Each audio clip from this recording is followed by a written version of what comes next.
आज बिजनौर में मौसम खराब था, ऐसा बीजेपी का मानना है।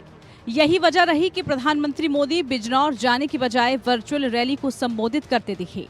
प्रधानमंत्री मोदी ने समाजवादी पार्टी पर भाई भतीजावाद और जातिवाद होने का आरोप लगाते हुए अपनी सरकार की उपलब्धियां भी गिनवाई। बीजेपी की सरकार में भाई भतीजावाद और तुष्टीकरण की कोई जगह नहीं है। जब पीएम आवास योजना में घर मिलता है तो हर गरीब को घर मिलता है, उसकी जाति, उसका पंथ, उसका क्षेत्र नहीं देखा जाता। ये अलग बात है कि बीजेपी उम्मीदवारों की सूची में पार्टी के बड़े नेताओं के भाई भतीजों को खासी तवज्जो दे रही है। वहीं प्रधानमंत्री मोदी ने पहले दौर में पश्चिमी उत्तर प्रदेश में होने वाले चुनावों के मद्देनजर किसानों की नाराजगी दूर करने की भी पूरी कोशिश की। चौधरी चरण सिंह के लिए जाटों के मन में सम्मान को ध्यान में रखते हुए उन्होंने दावा किया कि उनकी सरकार का सबसे बड़ा लक्ष्य किसानों को उनका सम्मान दिलाना है। चौधरी चरण सिंह जी के उनके आदर्शों को अपनाते हुए हर किसान का सम्मान, ये हमारा ध्येय है। केंद्र सरकार और यूपी की भाजपा सरकार अपने किसान भाइयों के सम्मान और उनका अधिकार वापस दिलाने के लिए प्रतिबद्ध है।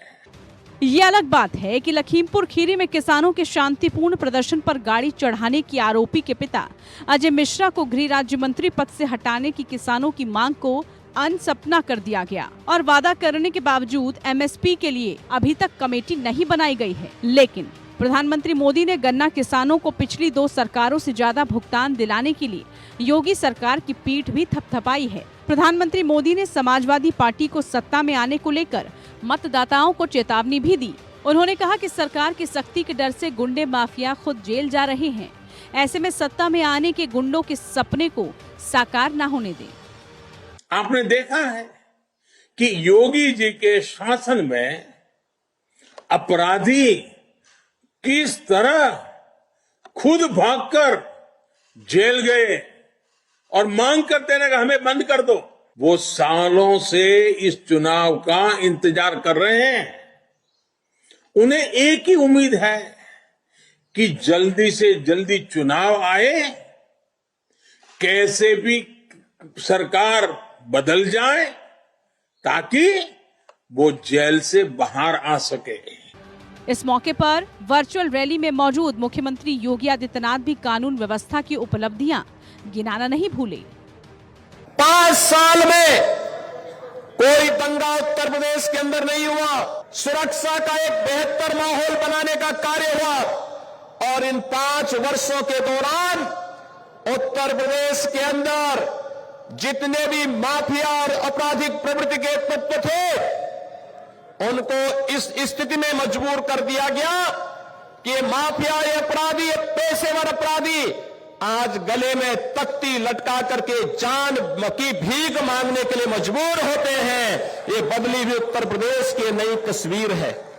पीएम मोदी ने इसके बाद उत्तराखंड के मतदाताओं को भी वर्चुअल रैली के जरिए संबोधित किया। उन्होंने कांग्रेस को निशाने पर लेते हुए कहा कि पिछली सरकारों ने देवभूमि को एटीएम समझ रखा था।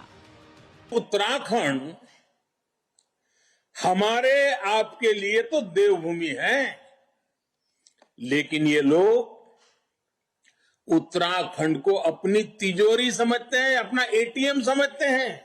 ईश्वर ने जो प्राकृतिक संपदा इसे दी है, जो संसाधन दिए हैं, उन्हें ये लोग लूटते रहना चाहते हैं, अपनी जेबें भरते रहना चाहते हैं।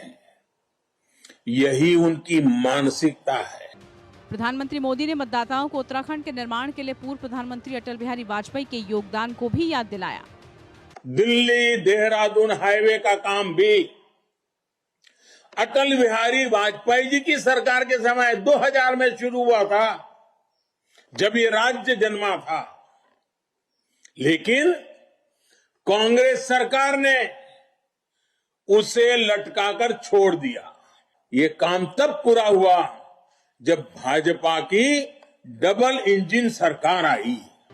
प्रधानमंत्री मोदी ने बताया कि उत्तराखंड के विकास के लिए इस बार के बजट में पर्वतमाला परियोजना की घोषणा की गई है, जिससे राज्य में पर्यटन बढ़ेगा, युवाओं को रोजगार मिलेगा और वो अपने सपने साकार कर पाएंगे। उत्तराखंड में 14 फरवरी को मतदान होना है और चुनाव में 8 दिन बाकी बचे हुए हैं।